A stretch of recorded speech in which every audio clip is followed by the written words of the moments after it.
Hey everyone, and welcome back to the Deep Dive. We're all about getting you the information you need as efficiently as possible.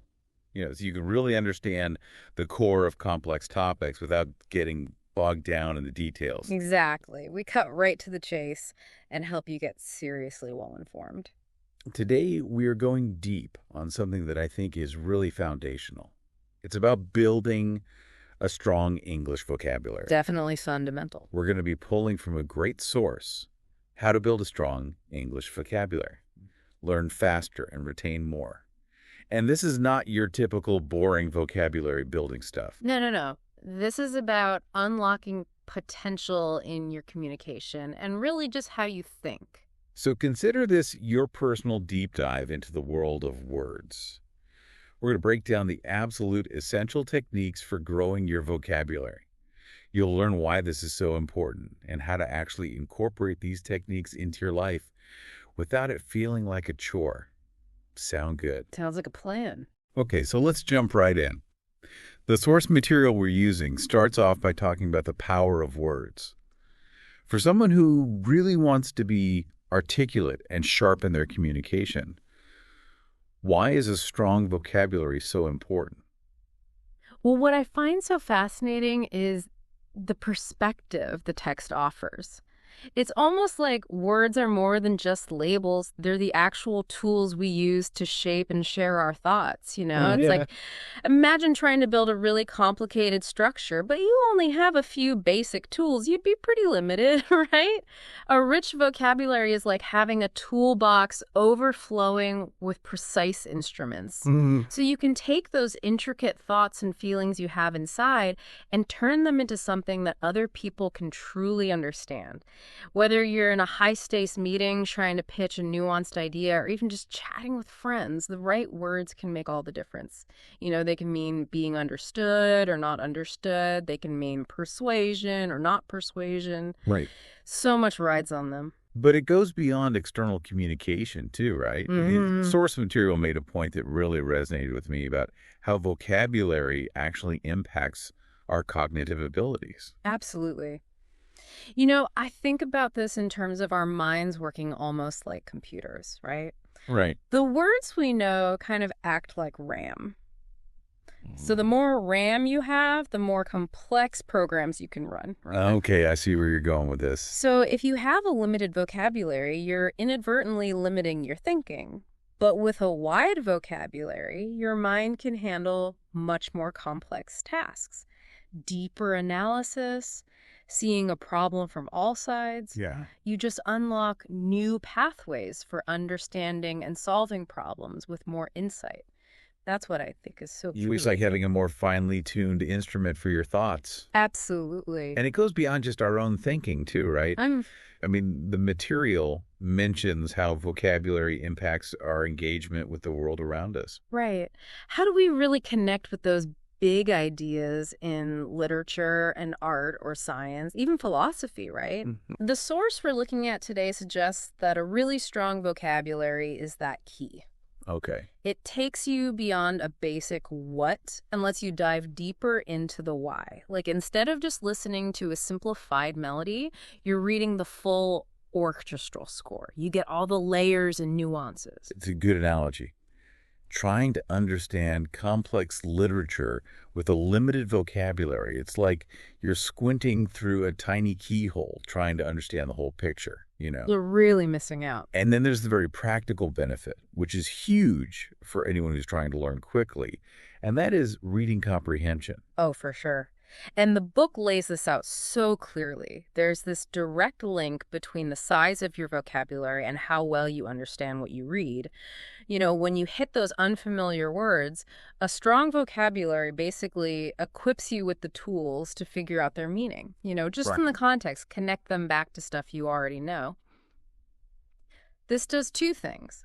It speeds up your reading for sure, but also makes learning so much more efficient and enjoyable. It's like you become this more confident, effective learner, just soaking up information with ease. So for our listeners out there who are trying to really soak up knowledge, a strong vocabulary, it's like this foundational skill. Totally. It directly impacts how fast and how well you learn. You got it. But what about when you're not reading? When you're in a situation where you're listening to someone speak? That's where your vocabulary really comes alive, right? Yeah. Because the source emphasizes how important vocabulary is for active listening and really just being able to interact verbally with people. When you have this broad understanding of words, you can process what people are saying so much faster. And you're not just hearing them, you're Yeah. really understanding their intent, which is huge, right? Yeah. And then you can contribute to the conversation in a way that's thoughtful, intelligent, and nuanced. It's like you're really in the game, not just on the sidelines. And it all seems interconnected, right? So like a better understanding of language equals better communication. And then that helps you connect with a wider range of people more effectively. Exactly. I think that's a great point. The book really stresses how a strong vocabulary helps you connect with people from all walks of life. It bridges these communication gaps, and that's huge, especially in today's world where we're interacting with people from so many different backgrounds. You're able to express yourself in ways that resonate with people from all walks of life and appreciate their perspectives, even if they're different from your own. Yeah. It's all about connection. Right. Yeah. And I think what's important too is that the source makes it clear that this is not about just using big words to sound smart or impress people. Yeah, you're not trying to win a vocabulary competition. Exactly. It's much deeper than that. It's about giving yourself this powerful tool to grow as a person, to think more clearly, to communicate in a way that gets your point across, and to just be more effective in everything you do. And this isn't a quick fix. The source emphasizes that it's an ongoing process. Right. Oh, yeah, for sure. It's a journey. It's about continuously learning and refining your use of language.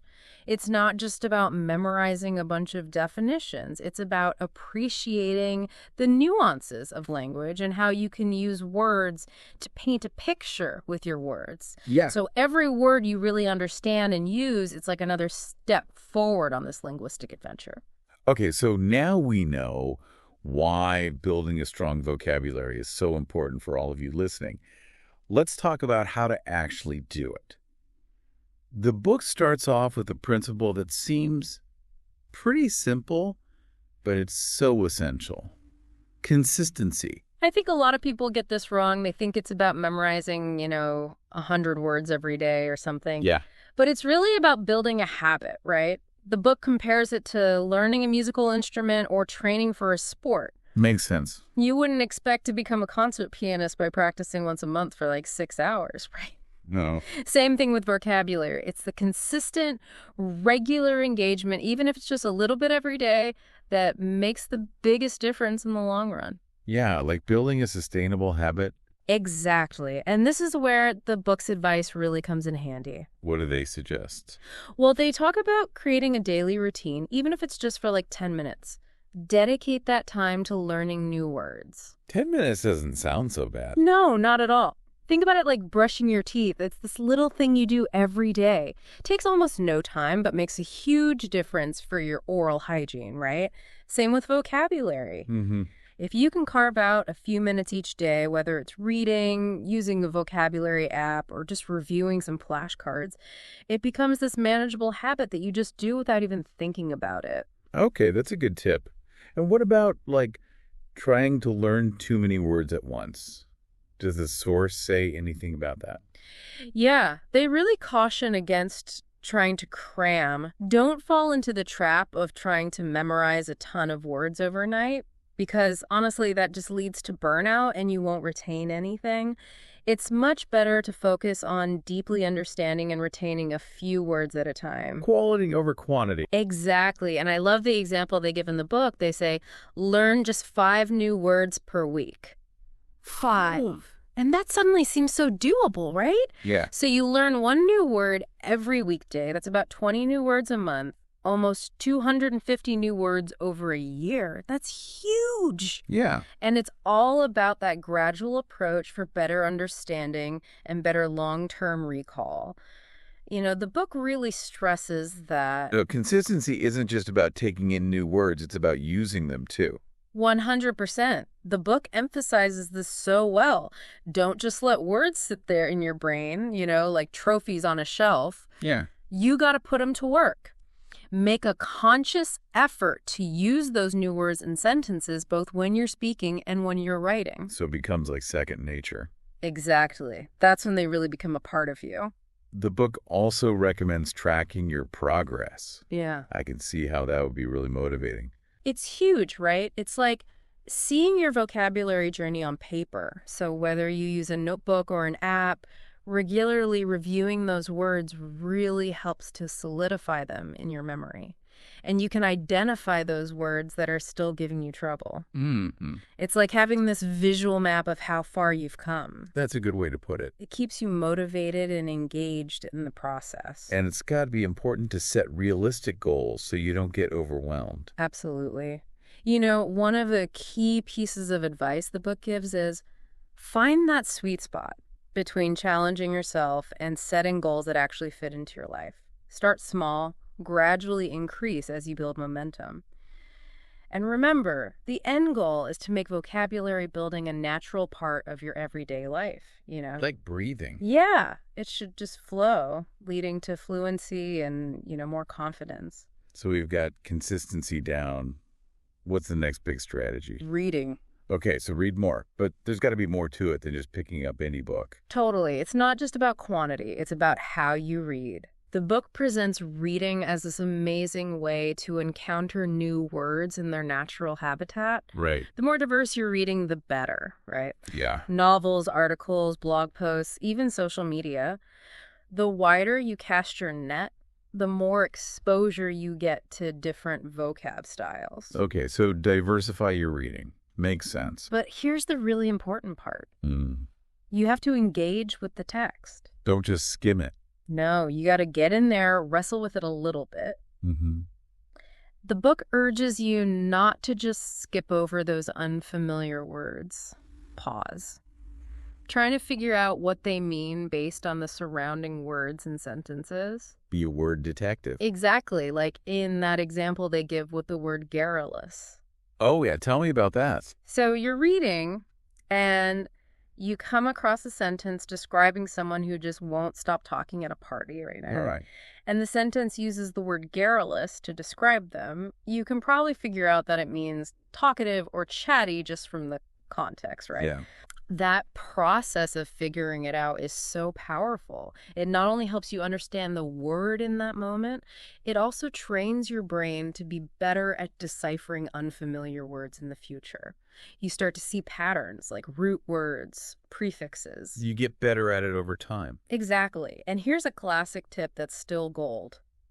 Keep a vocabulary notebook. Tried and true. Right. The book really emphasizes this.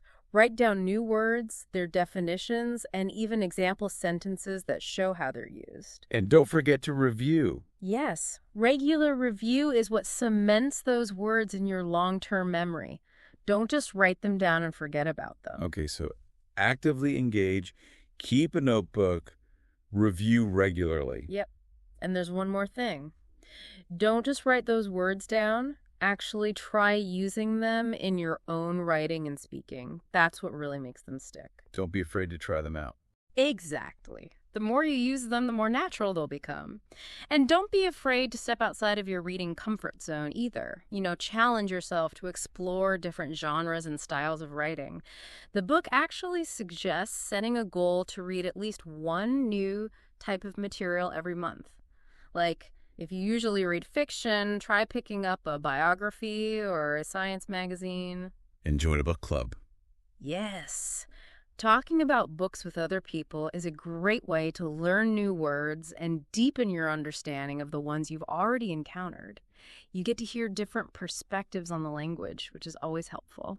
So to sum up, the key to getting the most out of reading is to be active, be curious, explore, and really engage with the language. Makes sense. Now, how can technology help us with all of this? The book talks about vocabulary apps and flashcards.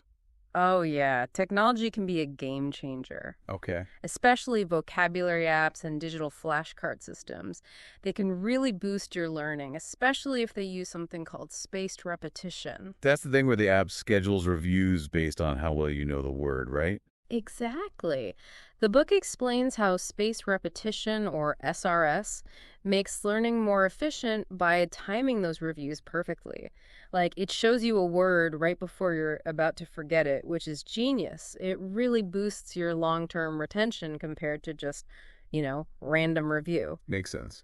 And it's not just about passively looking at a word and its definition.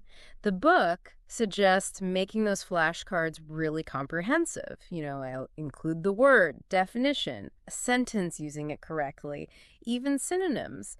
That way, you're not just memorizing, you're understanding. Right. I like the idea of making flashcards from words you actually encounter yourself. Seems like that would make them more relevant, easier to remember. Oh, for sure. The book really emphasizes that personal connection. Because when you create flashcards from words you've seen in your own reading or even just conversations you've had, the learning becomes much more meaningful. And you're more likely to actually remember those words. Yeah.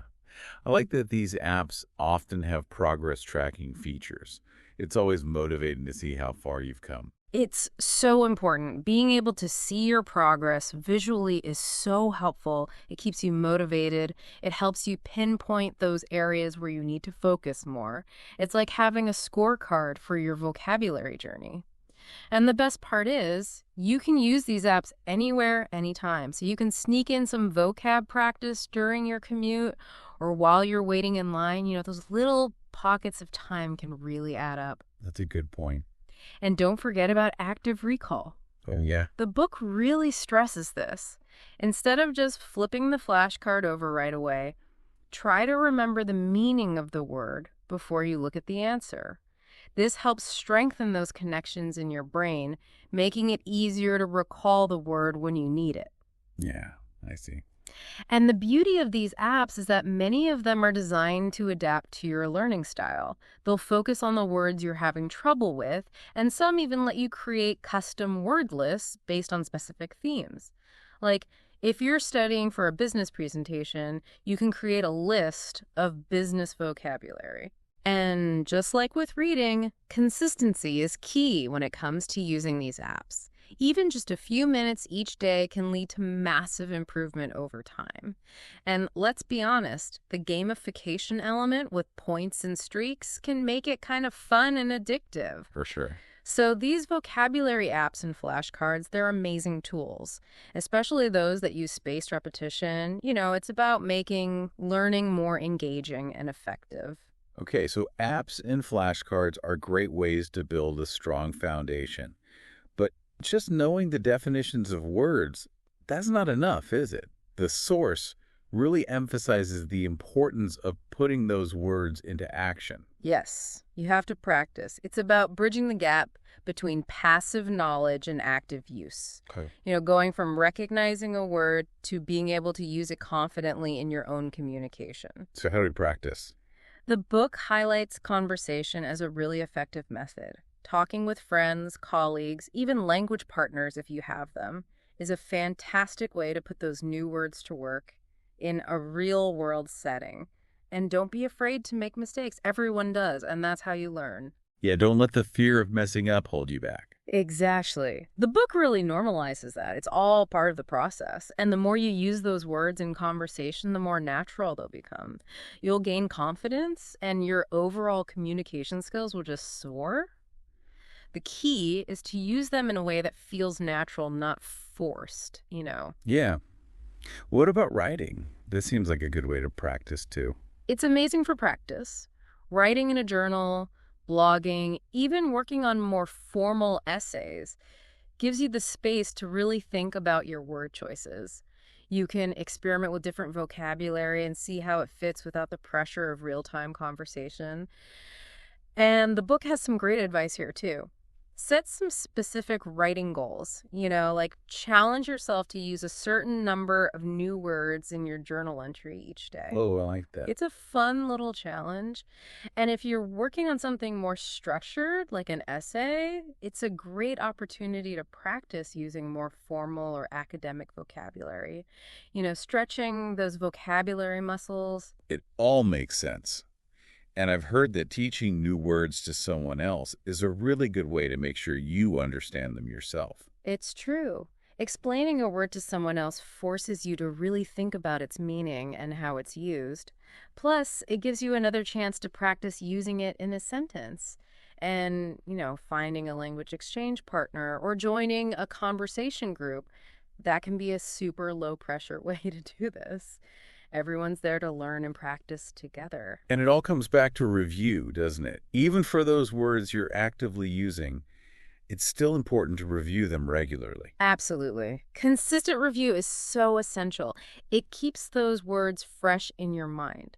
So whether you're revisiting your vocabulary notebook, using flashcards, or just making a conscious effort to recall and use those new words, don't let them fade away. Keep them at the forefront of your mind. Exactly. Because ultimately, that's how you build a strong vocabulary and become a more effective communicator. It's all about that active and consistent use through speaking, writing, teaching, and reviewing. It all works together. So we've got our core strategies down. The last thing the book talks about is tapping into a wider range of vocabulary building resources. I love this part because it shows how much is out there, beyond traditional books and apps. There's this whole world of resources that can help you grow your vocabulary, and it's all about finding what works best for you, what keeps you engaged and motivated. So give us some examples. Okay, well, podcasts are a fantastic way to hear new words used in real-life conversations. It's like eavesdropping on someone else's vocabulary lesson, and you pick up on pronunciation and how words are used in different contexts. Plus, it's easy to do while you're doing other things. The book suggests actively listening for unfamiliar words and making a note to look them up later. Makes sense. And audiobooks are another great option. You can listen while you commute, do chores, exercise. It's like having someone read to you, which is not only relaxing, but also helps you improve your pronunciation and comprehension. And there are all sorts of websites and blogs dedicated to making vocabulary building fun and interactive. Yeah, there are tons. They have word challenges, quizzes, games. Some even have daily vocabulary features where you learn a new word every day. And there are online communities of language learners where you can share tips, ask questions, and practice with each other. Community is always helpful. It makes a big difference. And then you've got dedicated mobile apps specifically designed for vocabulary building. They often have exercises, flashcards, personalized learning paths. And then there are online courses for those who want a more structured approach with expert guidance. The possibilities are endless, really. So many options. It seems like the key is to just explore and see what resonates with you and what fits into your life. Absolutely. Experiment. Find what you enjoy and make it a regular part of your routine. And don't forget, you can always combine different approaches. Like maybe you listen to a podcast in the morning, use a vocabulary app during your lunch break, and read a chapter of a book before bed. It's all about finding what works for you. So to wrap up, we've covered 6 powerful strategies from how to build a strong English vocabulary, learn faster, and retain more. Let's recap just to make sure everyone's got it. Be consistent in your learning. Actively engage with your reading material, and don't be afraid to branch out and explore different genres. Make use of vocabulary apps and flashcards, especially those that use spaced repetition. Practice using those new words in both your speaking and writing, and explore those other vocabulary building resources out there. There's so much to discover. And the key takeaway here is that vocabulary building, it's not about cramming. It's about making a conscious effort to learn and actively use those new words in your daily life. Exactly. It's a journey. It's about constantly expanding and refining your understanding of language. And if you're willing to put in the effort, you'll see incredible results in your communication, your thinking, and your overall ability to achieve your goals. So for all of you listening, think about which of these strategies you can start using today, even if it's just one small change. And remember, every word you learn and use, it's a step forward on your path to becoming a more articulate, well-informed, and successful person. Now go out there and start building that amazing vocabulary. Thanks for tuning in to the Deep Dive. See you next time. Bye.